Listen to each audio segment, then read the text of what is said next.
Hey, this is Lauren Pritchard. Check out my interview with Amaru on Amarudontv.com. I picked up a telephone, and I don't know whose idea this was, and I don't have anyone to call, but now I'm letting myself cave in. You and your positivity, you're not gonna get a happy song today from me. Miss Lauren Pritchard. Hello. It's been a while since I last saw you. When was it, like last year? It was last year. When was that? That was a weird day. We did a gig we did the interview at top of the Holly Arms, and Jessie J and Jessie J we were playing before Jessie J at Proud Galleries, yeah. Which was a really weird gig for us, and also the lights kept going out during the gig and the sound kept going off during the gig. It wasn't my favorite. But now since then, I've seen you on Jay Leno in America. Yeah. You've been doing a few little spot dates here and there. And the album's come out. So how do you feel the album's been released in the UK and stateside? What's the feedback you've been getting? It's been good. You know, I felt really good about the album that I made. So I was really excited to get it out there and see what people would think. And the feedback has been amazing response. You know, it's been a slow and steady build as far as your music career goes here. I only moved here 2 years ago. So building a fan base has taken some time. But, you know, people hear the album and they like it. The feedback hasn't been, it's okay. People hear it and they really like it. And they listen to it a lot. And I didn't know what the response was going to be. And, you know, we sort of ended up getting 4 and 5 stars from people all over the board. It wasn't sort of a mediocre response. So I was really pleased. You never know what to expect, and then you get kind of nervous because it's like your baby and you want everyone to be nice to it, and you hope they will, but it's nice that they do. Let's recap quickly on the Questlove story. The Questlove story? Yeah. You mean how did he play on the record? Yeah. Oh. Well, it was kind of it was a total crapshoot. We had produced a couple of songs and felt that they were missing a couple of things here and there, and wanted someone to come in and play the drums on the song, and it was a suggestion that me and my producer had made to the label, and it was one of those things that I thought was not going to happen because it's Questlove and he's awesome and he's Questlove. I don't know what else to say other than that. Why would he play on my record? And they sent him over the songs that they were talking about him, you know, playing on. And about a week later, I got a phone call saying he would love to do the songs and he can work on them today. And we were like, really? It was really exciting. We never got to meet him because he's in New York and you can, you know, email files over, so that sucks. But I've emailed with Questlove. Sending an email to Questlove was weird.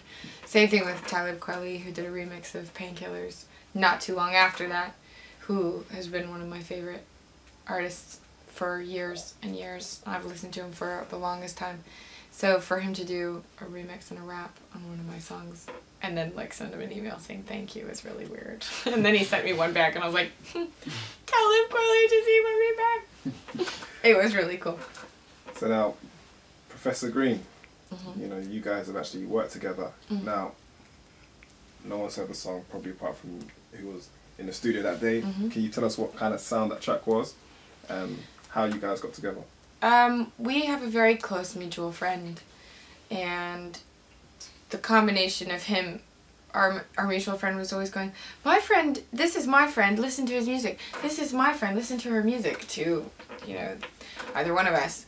And then we finally met each other, and I really liked his music and he really liked my music, so we decided that we would work together because A, we got along, and B, we liked what each other's done. So the song is I think a bit, for at least for me, way more produced than anything I naturally do or have made, but It's kind of a bit of a dark subject, which I don't think is that much of a surprise for me, but yeah, I'm excited to get to work with him and other people like that, because I love what they do, and I've always been really into sort of hip hop and grime, and have listened to it for a really long time. So to be a part of that world and get involved is really cool. I think we're sort of looking at doing a few things that are a bit more sort of musical as far as production wise go for things, so that they're not necessarily so produced or so electronic, a bit more sort of real keys and real guitar and that kind of thing. So it's a bit of an interesting mix, the two of us working together. When you start recording a new album, what type of direction are you going to take forward as opposed to the last album? Sure. Well, I don't in any way want to basically remake the first album. I want it to be something that definitely has a life and a story of its own, because the first album was, in a way, a storybook of the last couple of years, moving here and moving away and sort of going through a lot of changes because of that. But I definitely want it to be a bit more rock and a bit more country. I think it was a bit more pop, even though I wouldn't really call it pop. But I think the first album was a bit more pop, and I think I would like there to be a lot more sort of a grungy kind of element to it that wasn't there. Okay, finally, last words to your fans and people as to why they should go get Stuck on February the 28th. I think Stuck is a really heartfelt track, and I also think it's a really feel-good track that people can listen to and really enjoy, and have it mean something to one person, but also a whole lot of people. And I think that, for me, it gives me that sort of warm, fuzzy feeling inside. And I know there are lots of other people that it does that same thing for. And to my fans and the followers, thank you for listening, and thank you for always telling me what you think, and writing and posting and tweeting and all of the things that you do, because I do read it, I do see it. I am the person that is writing back to you. I know a lot of people will go, is that really you? And it is really me. And it's always good to know what you think, and that you are liking it, and that you are listening. So thank you.